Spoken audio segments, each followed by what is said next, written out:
जो आराधना करते हो, आप जो भगवान शिव की आराधना में लगे रहते हो, मैं आपकी अर्धांगिनी हूँ, मैं आपके साथ रहती हूँ, आप मेरी ओर ध्यान नहीं देते जितना आप शिव जी की ओर ध्यान देते हो। इसका फल क्या मिलेगा? इसका फल क्या प्राप्त होगा? क्या फल मिल सकता? एक दिन सुतपा ने अपनी पत्नी से कहा, इसका फल ब्रह्मवैवर्त पुराण का ब्रह्मखंड 11वें नंबर का अध्याय, पेज नंबर 40, ब्रह्मवैवर्त पुराण कहती है, सुतपा की कथा में ब्राह्मण सुतपा ने कहा अपनी पत्नी से, पितरों की मानसिक बेटी से कहा कि शिव की आराधना करने का फल यह होता है कि घर में जो संतान होती है वो संतान पूरे विश्व में आनंद का सुख प्रदान करती है, किसी को दुख नहीं देती, सबके दुख का हरण करती है। वाह! एक बेटा, वो पितरों की जो मानसिक बेटी सुतपा ब्राह्मण से ब्याही थी, उसके घर में एक बेटे का जन्म हुआ जिसका नाम कल्याण मित्र हुआ। क्या नाम था? कल्याण मित्र। ये ब्रह्मवैवर्त पुराण का वो नाम है, बहुत बिजलियां चमक रही हो, आसमान में कितनी भी बिजली चमक रही हो, और अगर कितनी भी बिजली चमके, कितनी भी बिजली चमके, और यदि किसी व्यक्ति पर एकदम वज्र का पात हो जाए, मान लो हार्ट अटैक आ गया, एकदम आ गया, तुम्हें लग रहा है पसीना छूट रहा है, तुम्हें लग रहा है हाथ में तकलीफ हो रही है, डॉक्टर क्या लेकर जा रहे हो, एम्बुलेंस आ रही है, जितनी देर में एम्बुलेंस आए, जितनी देर में उसको डॉक्टर क्या लेकर जाए, उतनी देर में सुतपा ब्राह्मण के बेटे का नाम कल्याण मित्र है। केवल 7 बार, 11 बार, 21 बार कल्याण मित्र और कल्याण मित्र कहकर केवल महादेव के नाम का उच्चारण कर लेने से भी वज्र का पात नहीं होता, वो व्यक्ति बच जाता है। कितनी भी बिजली चमके, कितनी भी अंबारियां चमके, कितना भी बादल फटे, कितनी भी बिजली चमके, भय लगे कहीं मेरे ऊपर ना गिर जाए, लग रहा है मेरे घर पर ना गिर जाए, कल्याण मित्र नाम 7 बार, 11 बार, 21 बार स्मरण कर कर महादेव का नाम का उच्चारण करना, बिजली कहीं पर भी गिरेगी पर तेरे ऊपर या तेरे घर के ऊपर नहीं गिर पाएगी। कल्याण मित्र ये पितरों की मानसिक बेटी का पुत्र है, पितरों का नाती है, और सुतपा ब्राह्मण का पुत्र है। ब्रह्मवैवर्त पुराण का अध्याय 11 ब्रह्मखंड कर रहा है, 40 नंबर का पृष्ठ वर्णन कर रहा है कि यह बालक कोई साधारण नहीं हुआ। क्या नाम है? जम के बोलो जरा, जम के। कल्याण मित्र, ये कोई साधारण नाम नहीं। जब तक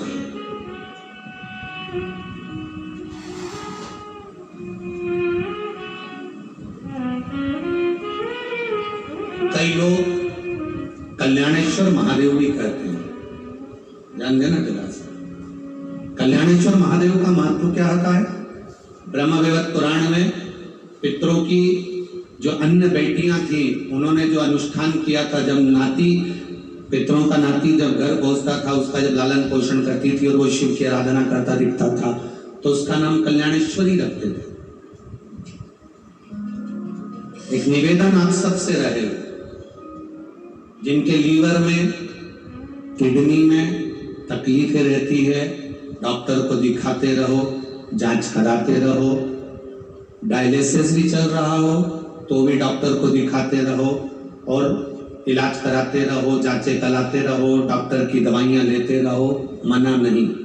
पर दवाई को लेते हुए, डायलिसिस करवाते हुए किडनी लीवर पे सूजन आ गई हो या भोजन नहीं पच रहा हो, वोमिटिंग ज्यादा आ रही हो, उस समय पर कल्याणेश्वर महादेव का स्मरण कर कर भी अगर आप शंकर जी को जल चढ़ाकर मात्र 2 बूंद जल भी, थोड़ा सा, एक छोटी सी चम्मच के बराबर जल का भी अगर कल्याणेश्वर महादेव के नाम से आचमन कर लेते हो, तुरंत 5 से 7 मिनट लगता है और शरीर को एकदम आराम मिलना प्रारंभ हो जाता है। कल्याणेश्वर में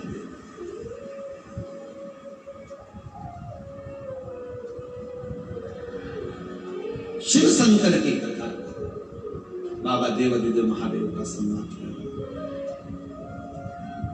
और जब ये कोई साधारण सा नाम नहीं है, दोनों नामों का स्मरण फिर से करिए। सुतपा के पुत्र का नाम क्या था? जम के बोलो जरा, कल्याण मित्र। याद हो जाना चाहिए आपको, हर कभी किसी भी जगह पर तुम्हें याद आ जाएगा। कोई संकट की घड़ी में भी पड़ा है, उस समय पर कल्याण मित्र का नाम लेकर आपने जल का आचमन भी कराया तो उसमें फल प्राप्त हुआ। डॉक्टर को दिखाने जाओ, एम्बुलेंस आए, उतनी देर में कल्याण मित्र का स्मरण होना चाहिए। जब लगे भूल गए नाम तो कल्याणेश्वर महादेव का नाम ले लो। महादेव तो महादेव है, करुणा करने वाला, उसका मात्र नाम उच्चारण ही बहुत है। अकाल मृत्यु वो मरे तो काम करे चंडाल का, और काल उसका क्या बिगाड़े जो भक्त हो महाकाल। कल्याणेश्वर, तो दो नामों का स्मरण रहेगा आज की कथा में। पहला सुतपा का पुत्र कल्याण मित्र, और दूसरा का है कल्याणेश्वर। कल्याणेश्वर महादेव का वर्णन एक और बड़ा भाव वर्णन किया है, उसको भी आप सुनेंगे, ध्यान।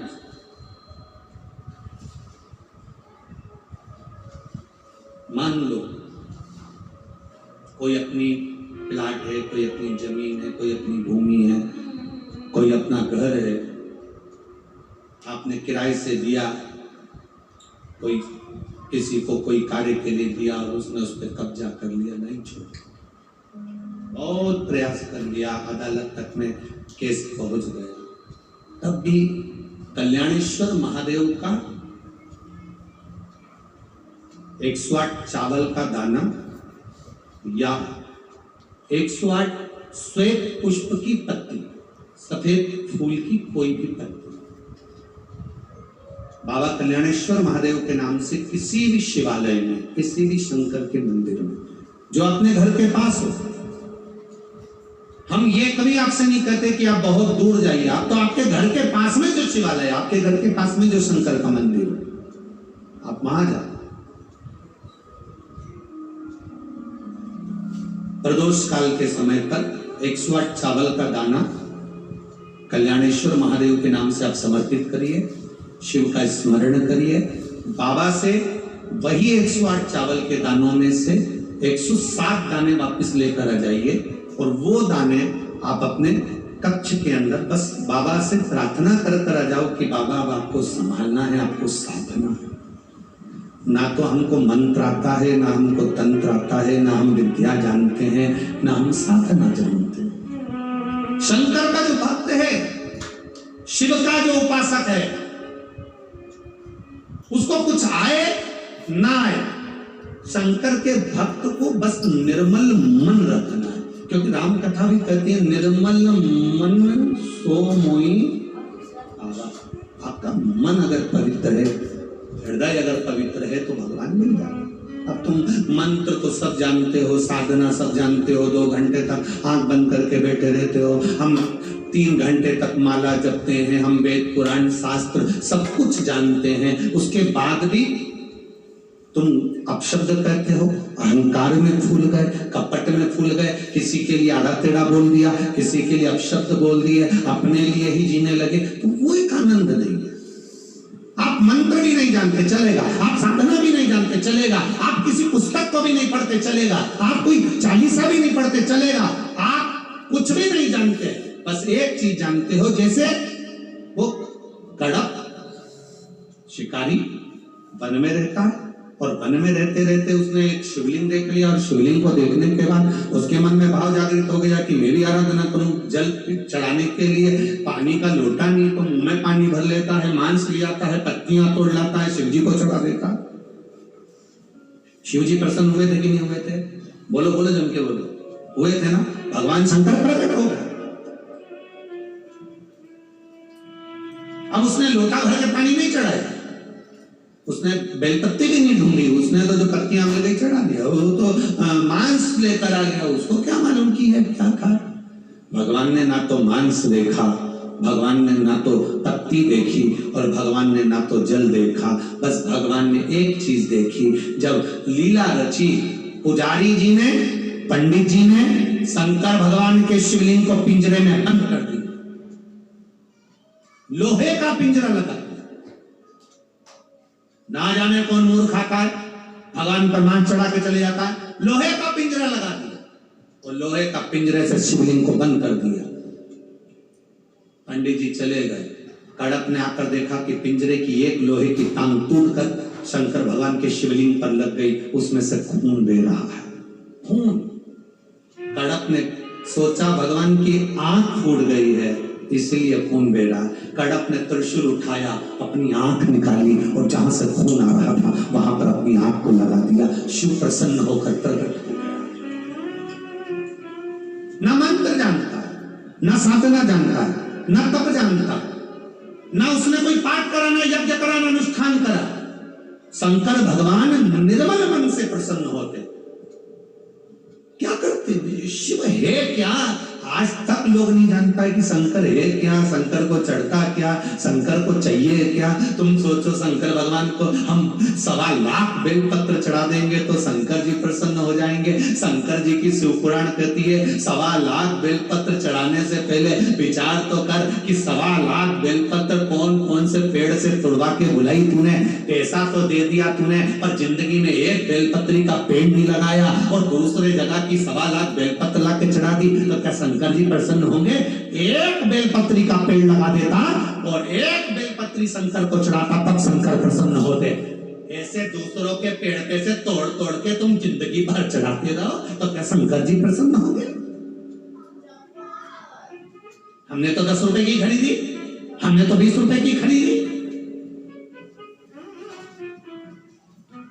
बेचने वालों ने, बेलपत्री बेचने वालों ने ढेर दुकान लगा के रखी है।